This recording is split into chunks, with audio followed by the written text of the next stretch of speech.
2 years ago, Bronco Mendenhall took over as Virginia's head coach. The former B.Y.U. man, yeah, it was a rocky 2016. Only 2 victories that season. But UVA bounced back nicely the next year. Yeah, they didn't set the world on fire, and yeah, they didn't win the ACC Coastal, but they still improved their win total by 4. That's right, 6 wins and a bowl bid. So things on the up and up for UVA. But this year for the Cavaliers, it's going to be pretty tough. You lose several key players, and they still have to answer massive questions on the offensive and defensive lines. Very important. But we're going to begin, though, with the skill players and that quarterback position. You have to replace Kurt Benkert, who now is trying to make it with the Atlanta Falcons. So you enter Bryce Perkins, who all likely will be the starting signal caller come that first game. And Perkins, a multidimensional quarterback, comes from Arizona State, but also played a little bit of JUCO ball. And he'll try to guide a Virginia offense that didn't score very many points in 2017. Just 23 per contest,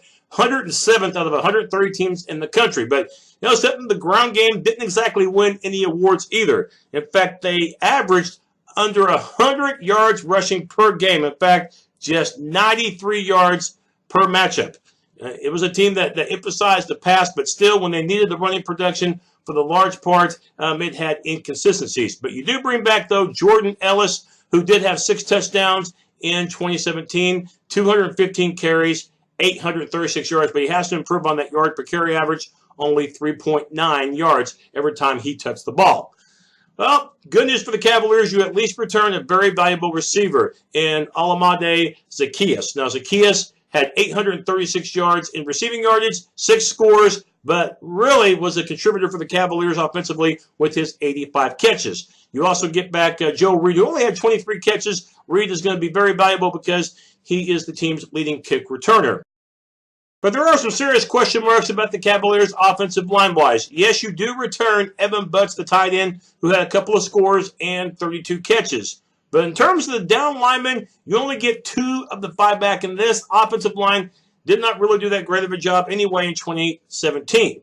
You get back at right guard Jake Feeler and the center position in Dylan Renkensmeyer. So this is a Virginia offensive line that's got to pave the way, make it to where this offense can be more effective than that 93-yard rushing average per game in 2017. And if that happens, then you'll see more points on the board, obviously, for this Cavalier squad that hopes to escape the cellar in 2018, which is where a lot of people have them predicted.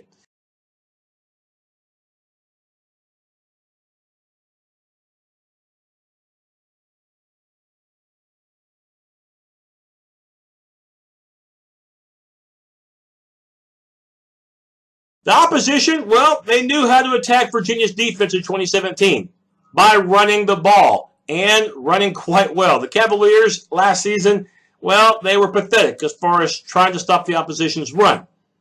199 yards rushing is what they allowed per game. That's right, almost 200 per contest, second worst in the ACC, 102nd out of 130 teams nationwide. And for Virginia's defense as a whole, well, it's not going to be any easier because you lost your top 2 tacklers. And that includes the best of the bunch in Micah Kaiser, who had 143 tackles. Yeah, very difficult production to replace. But let's see who the Cavaliers do have back as far as your experience for 2018. Up front at nose tackle, Eli Hambuck, 58 stops a year ago, and at defensive end, Mandy Alonzo. Lots of productivity returns at linebacker for UVA. Jordan Mack, that's right, return to the Mack at linebacker, 114 tackles. Outside linebacker, Chris Peace, and Malcolm Cook with his 46 stops from last season. Secondary did have their moments. As a matter of fact, ranked well statistically in the country. They were 7th best and 2nd best in the ACC in pass D.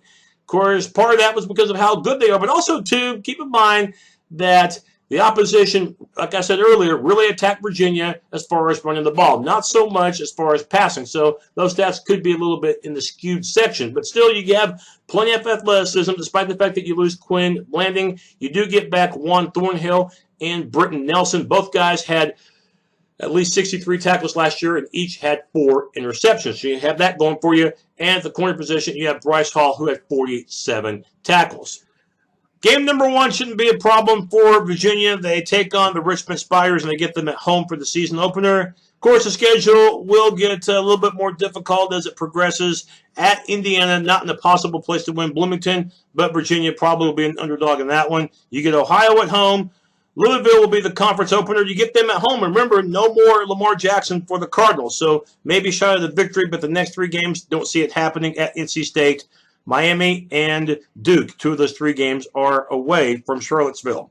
And then another 3-game stretch from late October to mid-November. Maybe some shots at some victories. North Carolina and Pittsburgh. Of course, Virginia will have to fight for it, but maybe a shot at the win. Of course, Liberty, the last easy game of the year. That's November 10th. But the last 2 games, both chalking them up in the loss column, both on the road at Georgia and at Virginia Tech. There will be a few victories this year for the Cavaliers, but I think most of those victories will be outside the ACC. Simply put, the offensive and defensive lines have major question marks, and can the Cavaliers score enough points to be competitive on a regular basis? I don't think so. I got the Cavaliers dead last in the Coastal Division. That's my look at the Cavaliers. We will see you next time.